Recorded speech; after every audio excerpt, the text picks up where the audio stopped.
আমার ভাইয়ে কইছে না আমার আম্মা 3টার সময় রাত্রে দিয়েছে আইতান করিয়া আমার বোন পুতের মুখে আমার বোনের মুখে যাইয়া যে সময় দম যায় অবস্থা ফজর কথা আমরা জানাইছে এর আগে কয় আটুর মধ্যে ধরা কাটছে কিচ্ছু হইছে না।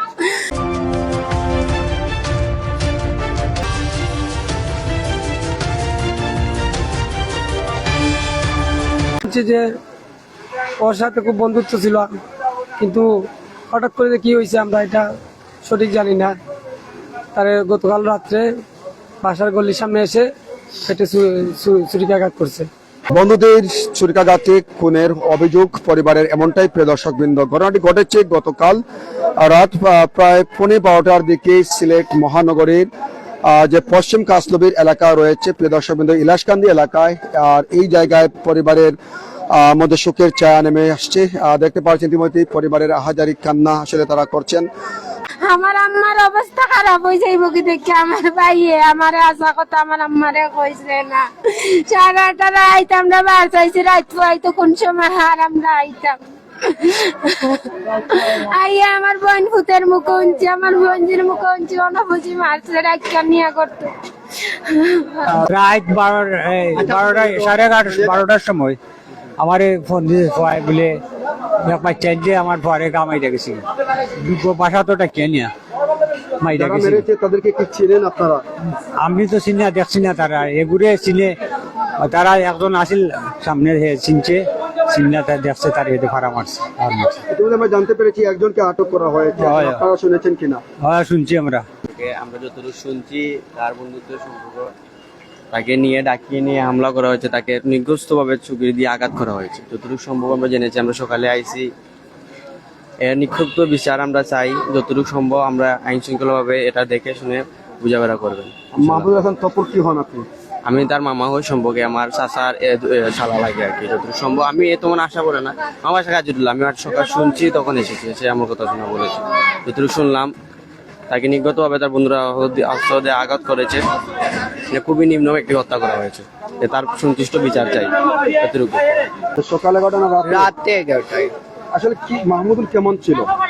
ও তো অনেক ভালো আর কি, একটু চঞ্চল ছিল বেশি, এই তো চলাফেরা করতো ওইগুলার সাথে। এমনি তো আমরা কাজীটুলা থেকে আওয়াজ দেখলাম তারা সব সময়, আর তার আমরা হঠাৎ মনে হইলে আই নাইলে বিষয় গাইও না, আর তারাও যায় আমরা অসৎ। এর আগে কি মাহমুদুল তারা কি কাজীটুলায় বসবাস করতেন? ওরা কাস্তবিতে বেশি থাকতো, কাসলবির এলাকায় তারা থাকতেন। শুনছি যে ওই ছেলেটারে বলে আরেকটা ছেলে চাকু মারছে। এই ছেলেটাকে তপুকে কি চিনতেন আপনারা? জি, কিভাবে চিনতেন? আমরা কাছেই থাকে, আমরা পাশাপাশি থাকতাম আগে, এখন বাসা পাল্টে এখানে আসছে। আগে একসাথে থাকতেন না এখন পয়সা পাল্টে তারা এখানে আসছেন? জি জি। কেমন ছিল তপু? খুব ভালো ছেলে, আর তার বয়সটাই কেমন? খুবই একটা ভালো ছেলে ছিল সে এলাকার ভিত্তিক, আমাদের ছোট ভাই ছিল। তো আমরা দেখি নাই কখনো এলাকা ভিত্তিক কোনো আড্ডা বা বাজে ছেলে মেয়েদের সাথে আড্ডা দেওয়ার জন্য কোনো সময় দেখি নাই। তো আমাদের খুব কষ্ট লাগছে এই বিষয়টা শুনে আর কি, যে মানে এই বয়সে, এখনো ওর পুরো বয়স হয়ে গেছে, বয়সে তার ফ্যামিলি, আমরা কি তার ফ্যামিলিতেও মানতে পারতেছে না, আর আমরা তো মানার কথা। তারপরে মানে আমরা যতটুকু শুনেছি যেভাবে বা যারা এইটা করছে, আমাদের খুবই কষ্ট লাগছে। তো ছেলে হিসাবে খুবই ভালো ছিল, আমরা চাই একটা সুন্দর একটা বিচারের আওতায় যাও এবং সুন্দর একটা জেও দেখা যাক, এটাই চাই। ছেলে হিসাবে খুব ভালো ছিল। জি জি। তো ওর তো তেমন একটা বয়সও নাই, তখন কাস্তবি স্কুলে যতটুকু শুনবে যে কাস্তবি স্কুলে পড়াশোনা করে, মানে আমাদের তো এলাকার ছেলে, ও খুবই ভালো ছেলে আমরা দেখছি, মানে বাজে কারোর সাথে চলাফেরা কম করতো আর কি, ভালো ছেলে হিসাবে খুব ভালো ছিল। তো আমরা চাই যে একটা সুস্থ মানে হয়ে মানে সুন্দর একটা বিচারের আওতায় যাও আর কি, এটাই চাই। হ্যাঁ, ছেলেটা খুব ভালো আছে, তারপরে ছেলেটা কোনো বাজি আড্ডা দিত না, হঠাৎ করে উনি ছেলেটা দুর্ঘটনা করছে। তখন তপু কোথায় ছিল? তপু বাসায় ছিল, বাসা থেকে তারা ডেকে নিয়ে গেছে। কে ডেকে নিয়েছিল? তার ওই বন্ধুটাই ডেকে নিয়েছে। যে বন্ধুটা ডেকেছিল তার নামটা কি? তার নাম জাহিদ। বাসা কোথায়? বাসা ওই মাদ্রাসার ওইদিকে, মাদ্রাসা এরিয়া। সে কি মেরেছে কিনা আপনারা বলছেন কিনা? জি, তার প্রমাণ, সাক্ষী প্রমাণ সবই আছে, সিসি ক্যামেরার ফুটেজও আছে। আবার তার সাথে 3জন ছিল তার বন্ধু, তারাও সাক্ষী দিছে। দেখছি। তাদেরকে কি আটক করা হয়েছে কিনা? আটক একজন মেইন যে ইয়ে করছে, চুরি ঢুকাইছে, তার আটক করা হয়েছে। কে ছুরিকাঘাত করেছে? তার নাম হচ্ছে জাহিদ। জাহিদ। জাহিদ। আসলে সর্বশেষ কি চান আপনারা? আমরা তো এর দৃষ্টান্তমূলক শাস্তি চাই এবং যে খুন করেছে তার ফাঁসি চাই। আমাদের খুব আশা ছিল আমাদের পরিবারের হাল ধরবে, তারে আমরা বাইরে পাঠাবো, কিন্তু আমাদের আশা সব মানে পূরণ হলো না আর কি। আপনাদের মূল বাড়ি কোথায়? আমাদের মূল বাড়ি হচ্ছে ইনাদগঞ্জ, মুকামপাড়া, থানা? নবীগঞ্জ থানা, দিনাজপুর কোথায়? মুকামপাড়া। মুকামপাড়া। কত নম্বর ইউনিয়ন?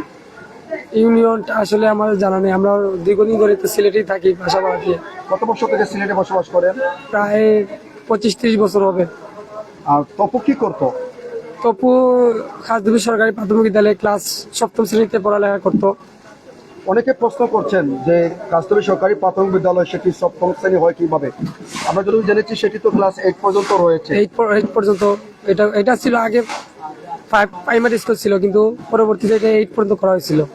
আমরা এখন এমন ভাবে তৈরি হচ্ছি, মানে কারো প্রতি কোনো মায়া দয়া নাই। আগেও মারামারি হইতো, ঝামেলা হইতো, আমরা ছোট থাকতে বা আরো আগেও মারামারি হইতো, ঝামেলা হইতো, শুধু কথা কাটি হইতো, একটু ঠেলা দেখা হইতো, হাত পা হয়তো ভাঙতো। তো এখন দেখা যায় কোনো কিছু হইলে একজন আরেকজনকে খুন করে ফেলে, বাচ্চা বাচ্চা ছেলে ঠান্ডা মাথায় একজন আরেকজনকে খুন করে ফেলে। বিষয়টা খুবই দুঃখজনক এবং অ্যালার্মিং বিষয়। এটা সবার নজর দেওয়া উচিত। আমাদের ফ্যামিলির প্রতি, সমাজের প্রতি আমাদের নিশ্চয়ই দায়বদ্ধতা আছে এটার পিছনে। সমস্যা কোন জায়গায় এটা খুঁজে বের করা, আর এটা সমাধান কিভাবে হয় এটা সবার খেয়াল করা উচিত, দেখা উচিত। আসলে রাস্তা থেকে শোনা যাচ্ছে তাদের পরিবারের আহাজারি আর্তনাদ, তাদের সেই বুকপাটা আর্তনাদে কিন্তু এখানের বাতাসটা অনেকেই ভারী হয়েছে। আপনারা দেখতে পাচ্ছেন মাহমুদুল হাসানের পরিবারের যে আর্তনাদ আহাজারি,